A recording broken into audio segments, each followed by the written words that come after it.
order the work session for the A3A district.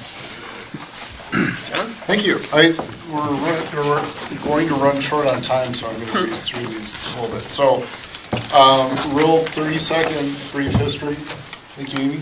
Oh, hey, look at that. Thank you, Zach.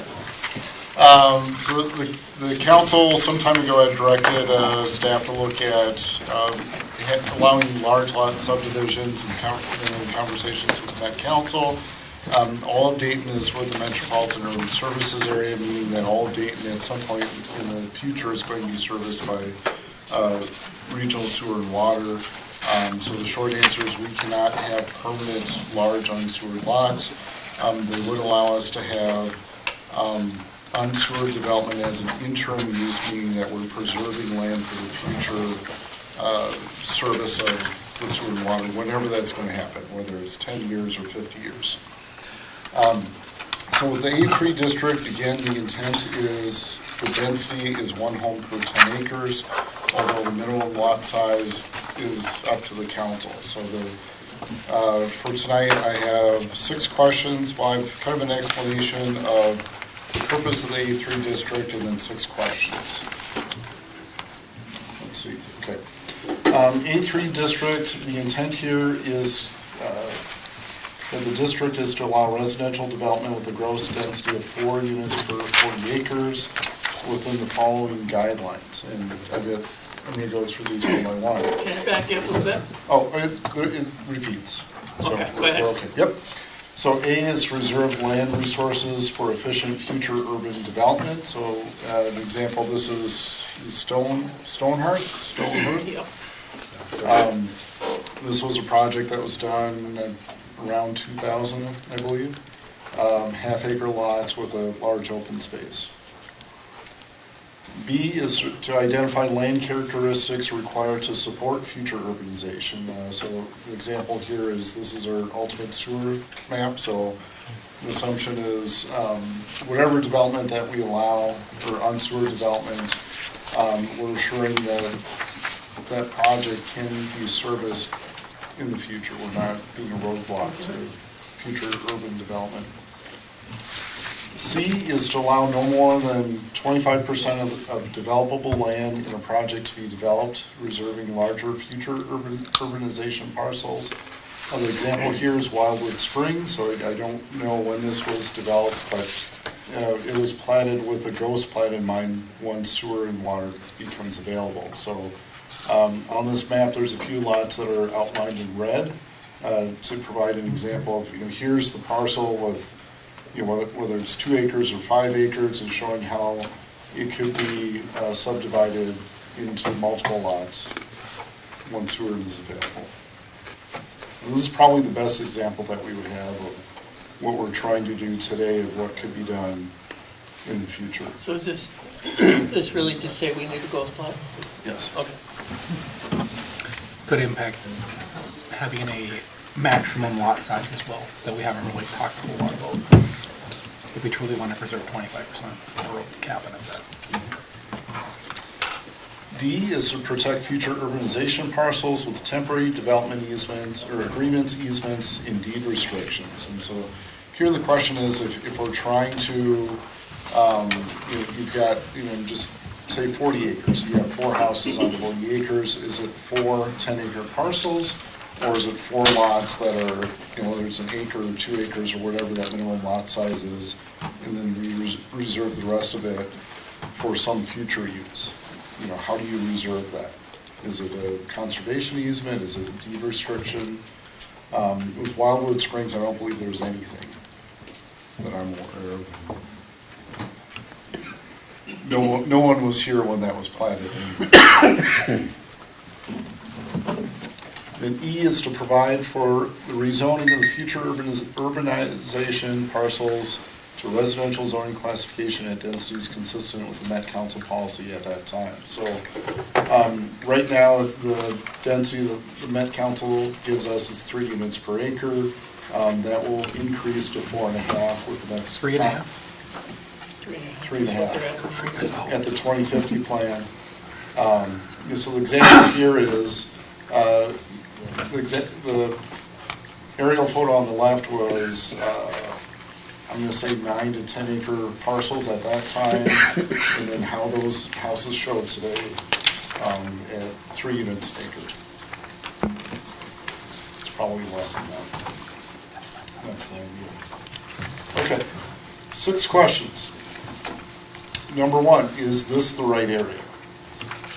So in discussions with the planning commission, the direction was northwest Dayton. That's roughly 2,800 acres. Assuming that the density is 1 home per 10 acres, you have to have 20 acres in order to subdivide. That affects 29 parcels, potentially, I'm going to say probably around 100 new homes, give or take. This is all post 2050 staging. Most of it is post 2050, some of it is 2040.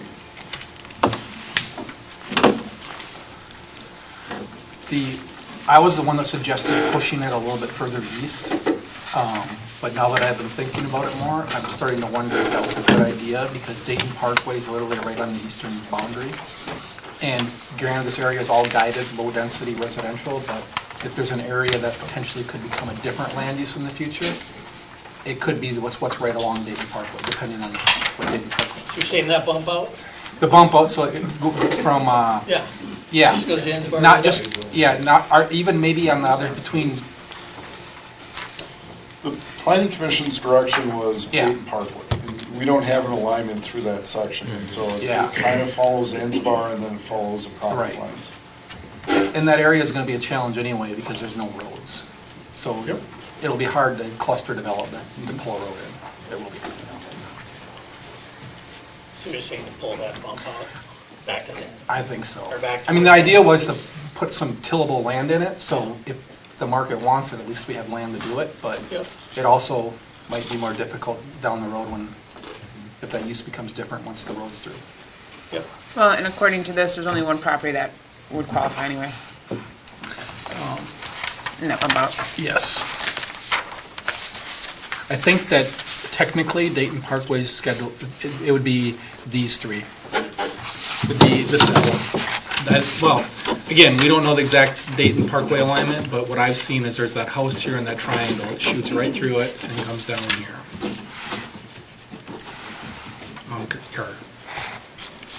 Actually, maybe I got it wrong. Yeah, it'd be these 3, so the ones adjacent to Dayton Parkway on both sides. There's no road there. Where does Vicksburg go? Vicksburg's at Sorry, the sir. very Right here. east. That's the red. Yeah. So it potentially would be, I mean, these ones down by Diamond Lake, I guess I'm less concerned about because they're little, they just subdivide, but these are all tillable land parcels that, you know, I guess my fear is that making sure staff has the right direction on not hurting future development too, because that's one of the things we have to make sure we don't screw up, otherwise people might, like the Met Council might be coming down on us. And presenting evidence that we thought about it, type of thing. Seems to me using Vicksburg as the line is the logical division. She would leave it there. That's where it's at today. Because I think, you know, to the east of that is Dahlheimer's. And west. So that, I mean, there's West homes side right on is the west, Tree but then he has Farm a- and some of the homes. Yeah, so this whole chunk right here is all Dahlheimer.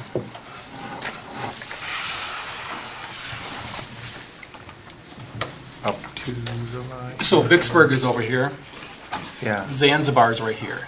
And so I'm just saying Zanzibar, if it becomes Dayton Parkway, this is the land adjacent to Dayton Parkway that might even be better suited for medium and high-density residential, which would make it more difficult to throw something in there, but there's low-density clustered. I like it where it is. Yeah, I just think that still works because who knows how long the tree farm will be there, I guess, and that white area that's in there, you know, is that land. And Okay. pretty open if it's sold as a chunk. But So we're good with the area as it is, Beth? Okay. Got it? You good? I'm good. I don't have any concerns. To me, it would make more sense to go right down Zanzibar, but whatever. When it happens, I won't be here anyway. I will. I'll be right there and I'll be complaining about it all. So, Okay. Okay, so we're good with this boundary. Sounds Yes. like it. Can we do anything on the south side, or is it, I mean, I know we moved it down, but. And you know what, it seems like we can revisit this. Yeah. For So- sure. Maybe we should move on. Okay, Planning Commission had discussions on streets, so the question of requiring public streets or private, or allowing private streets. And then also paved or unpaved. My vote is private and gravel. So looking back at the examples you had shown with, I think it's gotta be a mix. And the reason, you look back at the examples you showed with the homes from that were 10 acres and then went down to a third of an acre, or whatever it was, like, that's a great example of why it needs to be mixed. We don't know quite where the roads are gonna be. Do we really wanna plat roads in right-of-way today, or being, when these come along, not knowing how the road network's gonna be laid out? So going back to how do you preserve, 75% of the land for development, like one way would be to require ghost plating. And granted, ghost plating can change, so you come up with an idea today, it might be a bad idea 50 years from now. How does that impact the question of Yeah. public? I don't think anyone That's has an issue why- with ghost plating. And that's exactly why, John, I said, Both. it should be both. If we know there's gonna be, example, one of these parcels that is in the future Zanzibar extension, maybe we wanna have a public street there. Maybe we wanna get the right of way for that. But if it's, Is it, not in our network or future network, So do you, Private streets make it very hard to enforce anything law enforcement wise. If you're parking and speeding on private streets, we can't technically enforce speeding. when I think of a private street, I think more of a private shared driveway. Just a driveway. And so to me, the question really, if you think about the diversity that we could potentially have, an open farm field of 80 acres becoming something versus 20 acres being split into two lots. To me, it's more of a function of the number of lots. The more lots you have, the more likely a paved street should be required. And that makes sense, because that's also when, like, if it's just two people sharing a single driveway, we're probably not gonna need the cops to come in it, but like, if you've got 80 houses, Or even 10. yeah, then you have more people, you've got more traffic, and then we are gonna need some additional enforcement. So I think that makes a lot of sense. It should be a function of how many lots are involved, or how many houses specifically. Okay, it's public and private. Is there Yeah. concern about fire access if it's gravel, even if it's only serving two houses, if it's not maintained properly? Okay. I'm assuming, if it's private, I'm assuming it's gonna be narrower. It's not gonna meet our standards, correct? We have standards for driveways, so, That's why I want to allow private, to allow it to be narrower, and that's why I think it depends on the number of houses. Because same thing, if you got 10 users, it needs to be wider. Yeah. yeah. So I want to say, like, you're going to end up with like a 16-foot wide gravel road versus a 30. It could be narrower for just two people, in my opinion. Well, I mean, it's a private driveway. We have standards for gravel driveways. Oh, got it. Yeah. But that's not 16 feet It depends on the length, I think. for a driveway. The idea is you can get a fire Ours- truck. ours is pretty wide. Spacing. Yeah, that's why. And just to recommend, we have had issues on shared driveways. One was down here off of John Quill, shared driveway, one guy had to have, like a semi that was coming in and out, or a commercial vehicle, and they had arguments constantly over. We dealt with them numerous times, I think council did, previous to.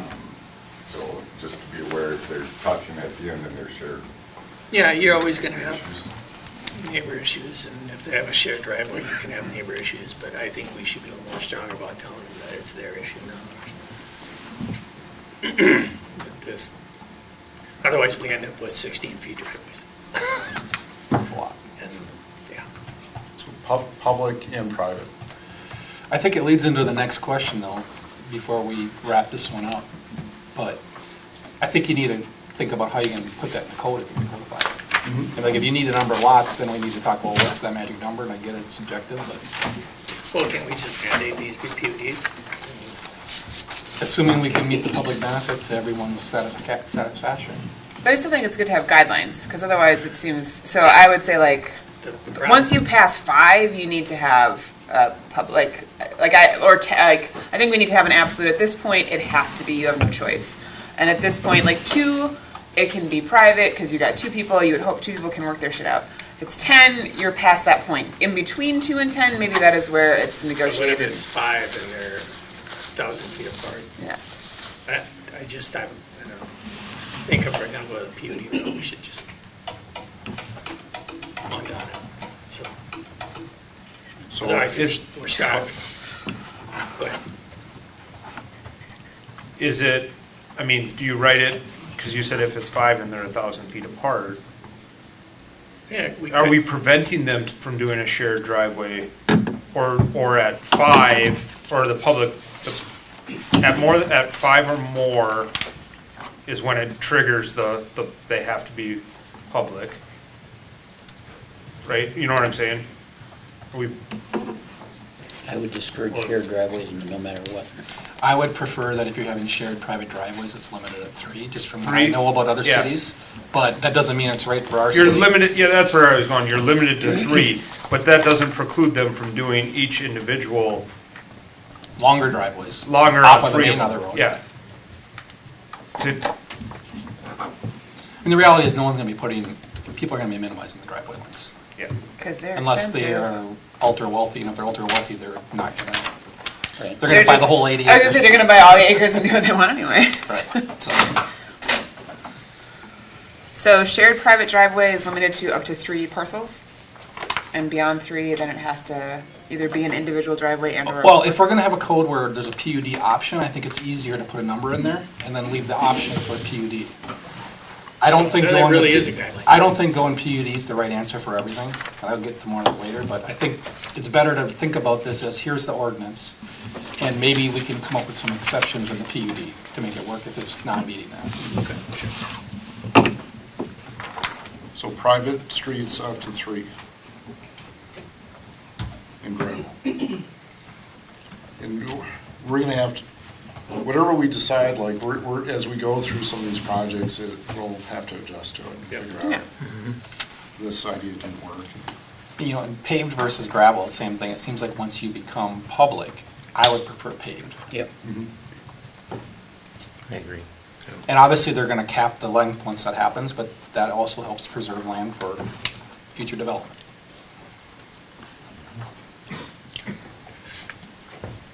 Anything else on streets?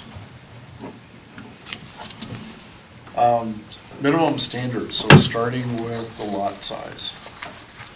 So, the planning commission has gone back and forth a little bit. 1.5 acres is the smallest that we discussed. I still like 3. Basically, 1.5 is likely, and this is all buildable land.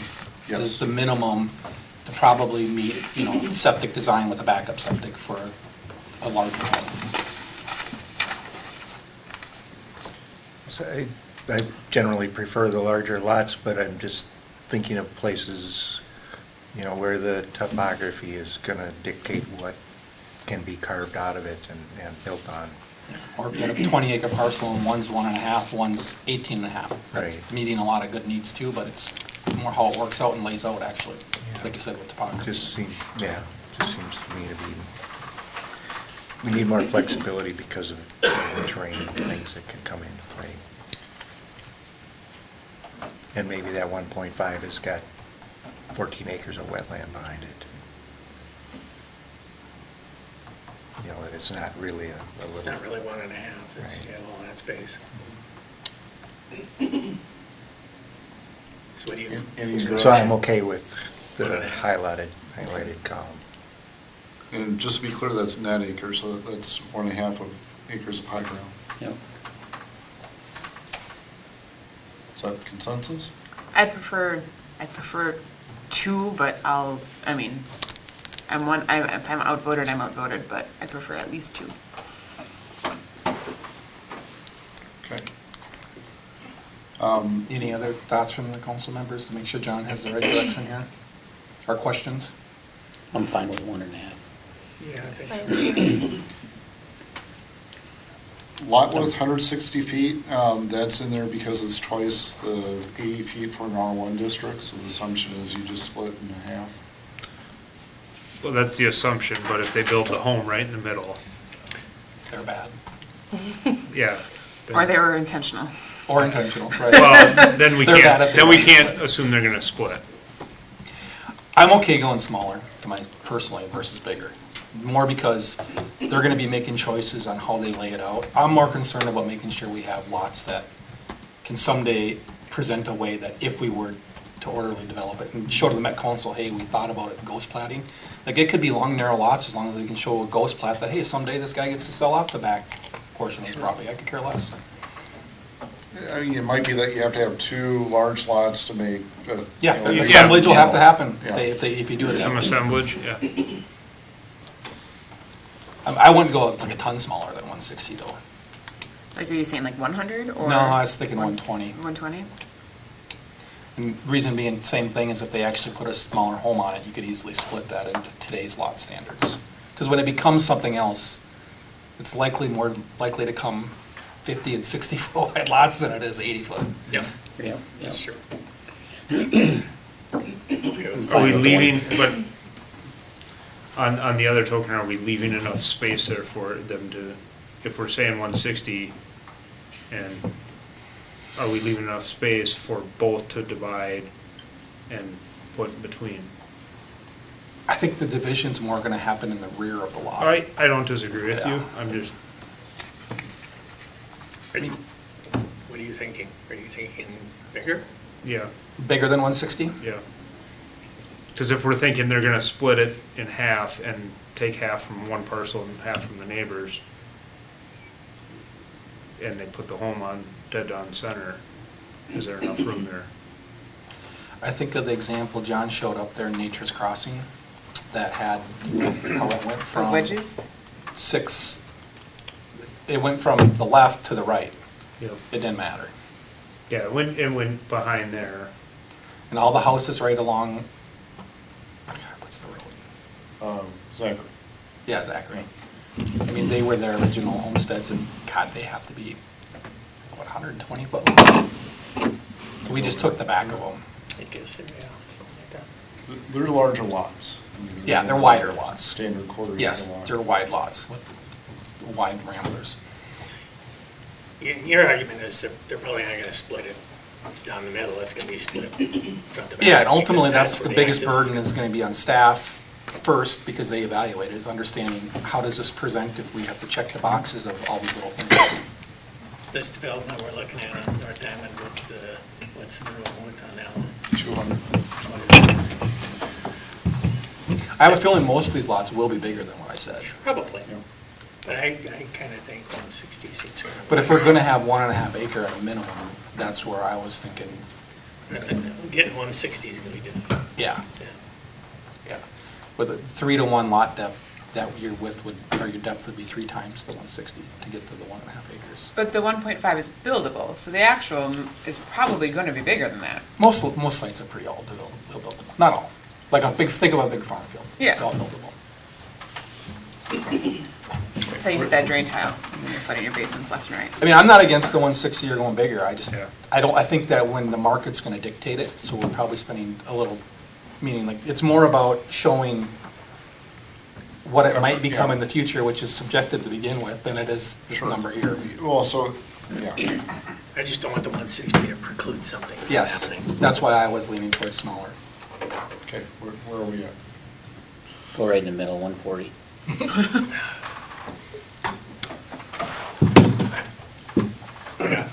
Are we doing 140 guys or have what are we doing? I don't- Okay. It's I would subjective, we just need to give John some direction. Yeah. Let's start with- Personally, to me, you want it so that if you split it, you got at least 60-foot wide lots. Alright, so that's 120. And if you want a buffer, like Peter said, it's 140, 160. So, I mean, I don't think there's a wrong answer there, we just gotta pick one. Well, see how it works. let's pick 140, see how it works, have the first ones come in and be like, oops, that didn't work. So we're going with 140. I'm only real hard and fast on one of these. That's the side setback. Okay, 140. 3 feet. If I had my way, it'd be 15, 20. Lot depth is gonna vary, so I'm gonna assume there's not an opinion on minimum lot depth. Same thing with setbacks are all the same, well, mostly the same. 10, never less. You were talking about side. Side setbacks. I almost feel like this might be one place where it'd be warranted to have wider, simply for, as you were talking about, like, Yeah. if the whole point is that you can develop more, we're gonna run into issues where you're right up on your property line, and now you wanna put a driveway in there, like, I almost would go up a little bit if our long-term plan is to have this redevelop into something else. And if we think about it, right, if we're putting these on public streets, we're gonna have the infrastructure there to support another driveway on that street, to put a house in between two houses.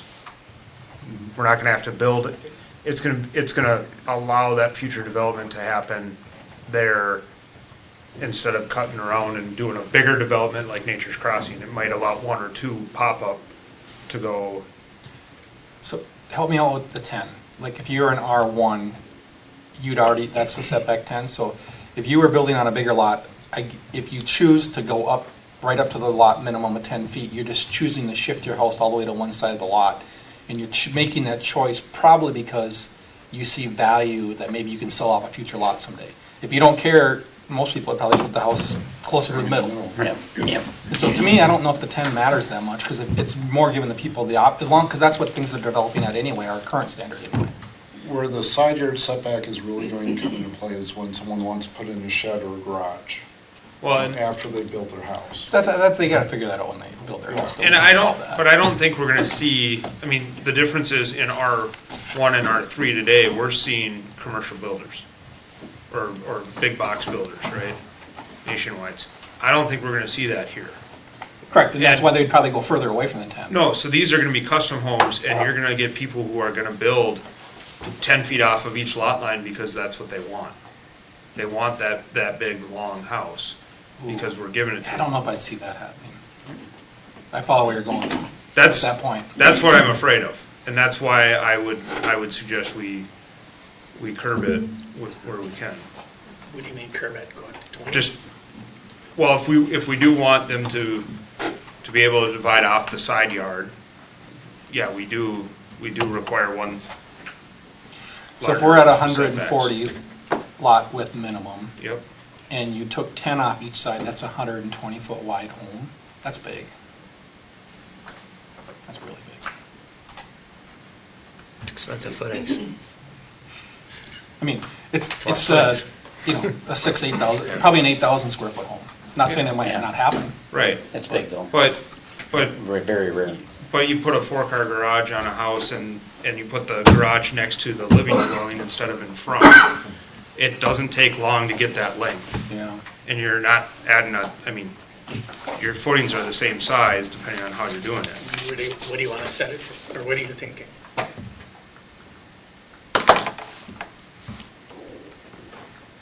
I don't have any, I'm You just You need a number though. working Pete, through it. now. No, I'm working through it You right don't now. like the 10, or you're just saying, I'm saying, well, if we're wanting to use that side yard as potential future development, we need to think about this number then, the side yard setback. How would it impact future development? Well, ideally, they would build against one of the setbacks, side yards, Yes. right? So Right. it leaves the rest of the other half. For the pension. It leaves to the other split half. up. If you Yeah. wanted, yeah. So That's if what I'm trying to anything, it's wonder like, how you Can would- you encourage people to say like one side of your house has to be against the side yard setback? I think you can tell them the logic for it, but they're Yeah. gonna make their own choice. For sure. You're putting up a I multi-million mean, they dollar get, home. if there. it's ghost platted, Yeah. they get this spot anyways, so. Yeah. You can require that, so if you ghost plat and, whether, okay, you're gonna build on one ghost lot or two ghost lots, it's limited to wherever that area is. You're not building across all 5 Yeah. lots or something. Are you good at the 10? Not less. You'll settle I'd for go 15 or 20, but that's me. I just don't want to see it less than 10. Yeah. I seriously doubt you're gonna see somebody put something on X number of acres at 10 feet. Right. And then this guy put it at 10 feet. he's gonna say, I'm getting mine on the other side. Right. I 10's don't, fine. I'm cool with 10. We're good for 10, okay. Impervious surface, so I have 15%, that's an arbitrary number. Actually, get a better graphic on here. What would you say that said that whole area on the north side of Rain Tree, those are all 3-inch Two acre and a half, lots? 3 acres, yeah. What's their percentage, do you think? Anybody know? Of what? that? I don't know. Impervious surface? What was that last lot that we just saw at the planning commission? That had to have the What was the, CUP for it? Yeah, that was, the current? that's in our. Ag 15, today. and That's it went up today. to 30-ish, right? 20, 20-something. yeah. It was, Yeah, I kind of think that we should just change this to 30. 30% impervious? That's what I think. Off the top of my head, I think the RE district is 30% and the Yeah. R2 is 50. Yeah. It is, that's what, yeah, it's. That's or why I it's was in picking this- on 30, just looking at the other so 30. districts. I would accept 30, I would not go any higher than 30. Be hard to put that much stuff. It would be. Yeah. If you have a big lot, 15's it'd be tight. hard. It's just more, you're Give thinking people about more the small, flexibility. you're thinking about the smallest lot. It's really the 1.5, Yes, you're thinking Yeah. about the small lot. because on 4, you're not gonna, yeah, I'm good with the 30. 30%. I'd go up. Moving along. Okay, so here's the hard one. The mechanism of preserving land for future sewer development. So the examples are given, here is ghost plating, deed restrictions, conservation easements, or covenants. And granted, every project can be very different, and you can just say, okay, here are 4 options. Pick one. One of these is going to work, has to work for every project. I mean, if that's an option, I like that, because leaves it so open-ended for whoever wants to develop it. If I have to pick, I'd pick ghost plating out of those 4. But I prefer I to think leave it it depends open. on your parcel. Yeah, that's what, yeah, so, Like if you got a complete egg field and you subdivide off 10 lots and keep the rest egg, you're not gonna want nothing on it, you just wanna farm it. That's why I don't understand why we need deed restrictions if it has no building entitlements. So if we require these to be PUD, would this constitute the public good, the public benefit? I don't think so, because it would be preserved anyways. There's an exception where, you can see where there's hatched lines in here. Any parcel that touches the hatched lines has to be a conservation easement by the current ordinance. Which I got an issue with that, as do developers and the public, but, Yep. because you can't just say, give me something because the city said so. Usually you gotta pay for it by parkland. Do you have a designation. problem with a declaration like that, because it's a taking?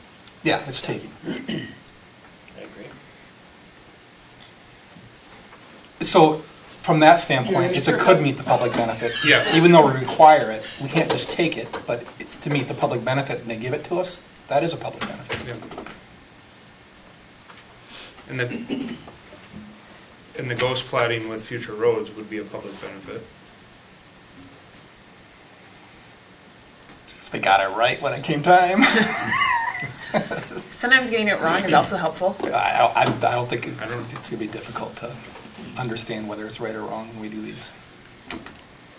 Okay, so I'm hearing keep all 4 of these as options. Well, how would a conservation easement work to preserve land? To me, that's taking land and saying it's never gonna be built, Yep. which is fine, but that's not preserving urban. No, it does the opposite, but we're. Yeah, exactly. So how is that? Why is that one here? That should be like in the PUD. It's stating that the environmental value has a higher value than the development value. Okay. That we're gonna preserve these woods, as it is, and protect it from development. Or preserve the wetland as it is and not just take it out and put a stupid holding pond in. Yeah, I think that's more of the public benefit than it is. One Yeah. thing, if it's a public conservation easement, that does take that out of the net density calculations from the Met Council, so there is a benefit to the city for doing that. And what would be an example of a covenant? Like you can't do anything on the land, but again, you're restricting it to its current use. Like if it's a farm field and they leave 75% of the lot still farming, we're not gonna say you can't farm it. And they can't do anything else with it, because that's what it's zoned. That's why I don't understand maybe the need for a covenant. Let's say it's a covenant that it can only be used for agriculture, not as a commercial use. but it's not allowed because it's in a K1 district. That can Apparently, always that's not change. true. That's good. Okay. Okay, we're good on that? Don't remember what number is it? Oh, I would, one thing, John, I think, sorry if we're going back, with urban preservation, to me, the most important thing is what does staff think they need to present this to the planning commission and council, as far as, will a ghost plat help you prove to the point that, hey, we're doing it right? If someone ever asks us, like the Met Council, we can develop it. We don't have to develop it at 3.5 units an acre, that's not what anyone's saying. But we can develop it at a greater density than what we approved initially. So using Wildwood Springs as an example, it looks good on paper, it'd be very difficult to implement. Right, so that's my question Excellent. to you and staff in general, Yeah. because when these people come in, that might go to our next question, is why they're steered towards a PUD or not, is how easy it is for us to do some of this stuff and prove it. And, you know, like if ghost platting helps you, staff, write a better story for It Met will. Council, It does. then we're It gonna, then absolutely we should does. require it. Yeah. It's even in the Met Council's documents, Yeah. so yeah, they'll. So then do you want to require? To me, that's the one that maybe should be required. Sure. The other three are kind of like that. Well, I mean, it does help us. I don't know that, in the conservation easement, I think that those are gonna be beneficial. I didn't get where the deed and covenants diddly, but So like an example of the covenants, okay, if your lot has a ghost plat for 2 lots, you only build on 1/2 of it. And the other half, you can put in a pole barn or septic system, but it's not a house. So the covenant would be based on, not the 40 acres that we're talking about subdividing, it's the 2 acre-and-a-half lots next to each other that one person owns, and they're allowed to Yeah. build only on half of it to prevent what Got it. I was Right. talking about earlier. Yep. Got it, Okay. got it. I don't can leave them out there. Okay.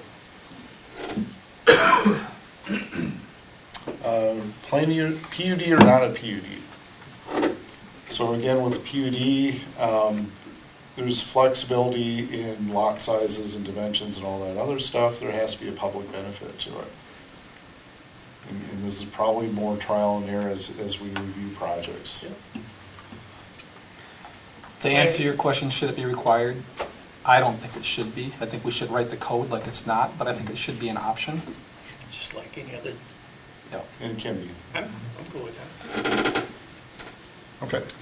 And so the code might seem a little bit more restrictive in trying to fit, a square peg in a round hole. Yep. But we got a PUD to fix the one-offs. Is there That's it.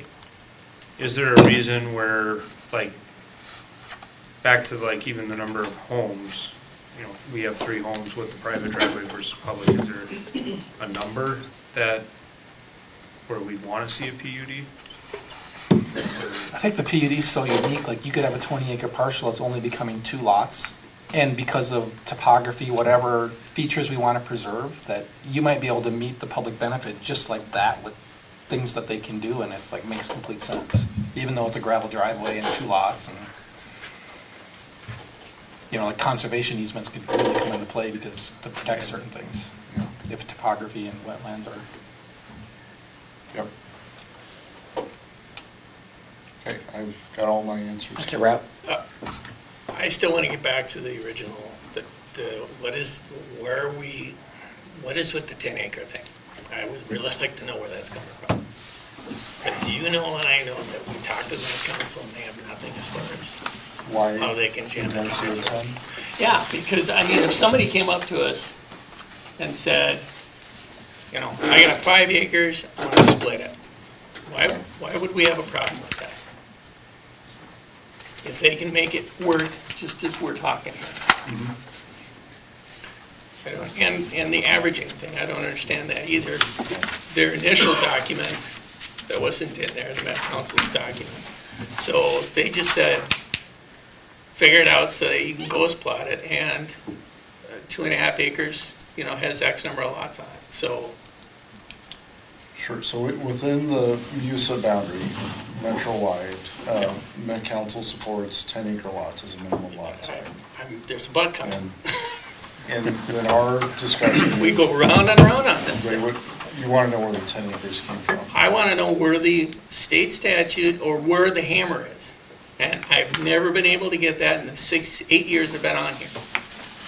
Where is there a hammer that says, if you guys go below 10, we're gonna, Okay, you won't find it. We had the Met Council here, do you remember that discussion? yeah. She went into the ditch. Okay, so this is from the Met Council's letter, and I Yep. just summarize Yep. it. So the council may require local government units to modify their comprehensive plan or parts thereof that do not conform with the metropolitan system plan. So it goes back to the Met, I'm gonna say the Met Council's comprehensive plan. Yep, in And our what you're compre, referring to is, where is it in the statute that allows the Met Council to restrict it to 10 acres? yes, or I want to know where anything is. If we go below 10, Yeah.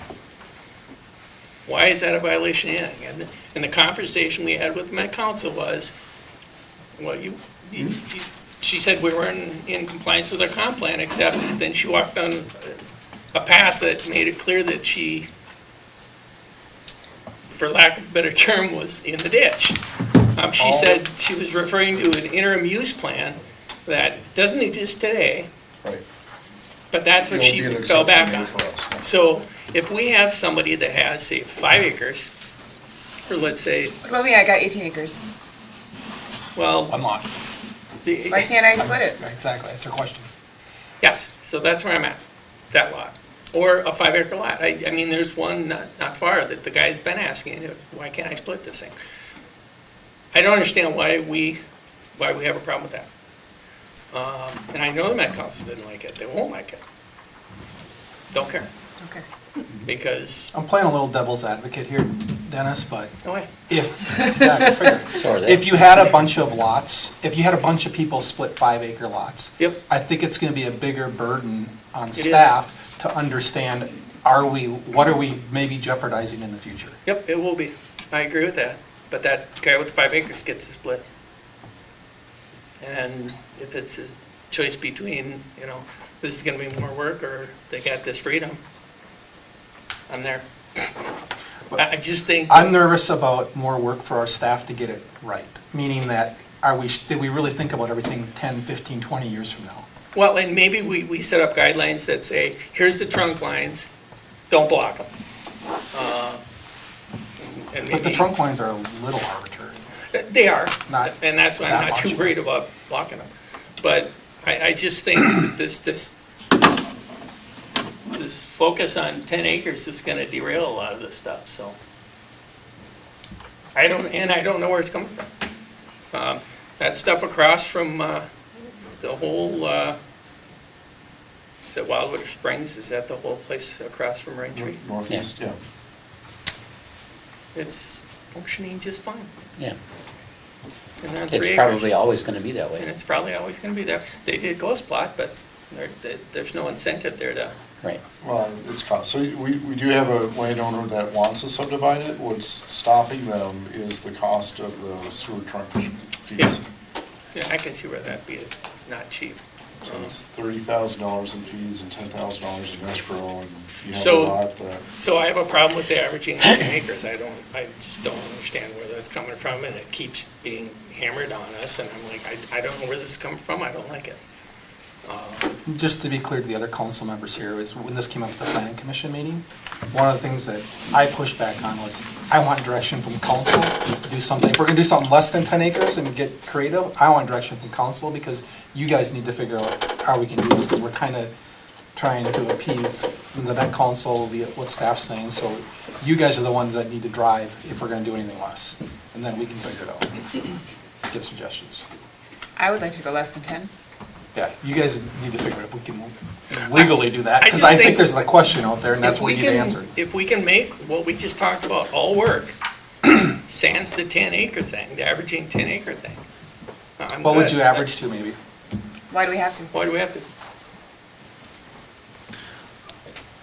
So why we might have to, again, so this example would be, say, the 120 acres of field along Dayton Parkway. where Dayton Park will eventually go through along Zanzibar. Sure. So you're saying that we could just let that all become 1.5 acre lots? All of it? Sure, Yeah, I don't know that I have a problem with that. I have no problem with that. Zero. Because, I mean, the other one you could do is. I know the Met Council would, but I don't know. Of course they would, they absolutely would. I don't know how to present that one. Well, they'll find out. I just don't, I mean, if we're allowing, I mean, here's where I'm at, and if we're allowing up the minimum lot size in this to be 1.5 acres, that's, my thought is 3 acres is where we should be at then. Oh, if you're going to just allow everything. If we're gonna allow 1.5. 3 acre minimum lot size if you're gonna take out the 10 acre, one Yeah. per 10 acre average. Well, you're saying if we remove the 10 acre average. Yeah. You'd prefer to go up to 3? Bigger lots. yes. Well, no, No? because you were asking for a minimum of, Like, how small can you be to do this? to do the subdivide, well, then we're at 3, right? Because if we're at 3 acres. I have Oh, eight. you're thinking 2 Yeah. lots Yeah. is Two 3. would- Oh, yeah, I get it. You get Okay. 2 lots out of 3 acres. Yeah. Yeah, Okay. we gotta because we gotta play it that way. There's at least some math that goes into that. Yeah, there's some math that goes into that. We can get 2 lots out of 3 acres.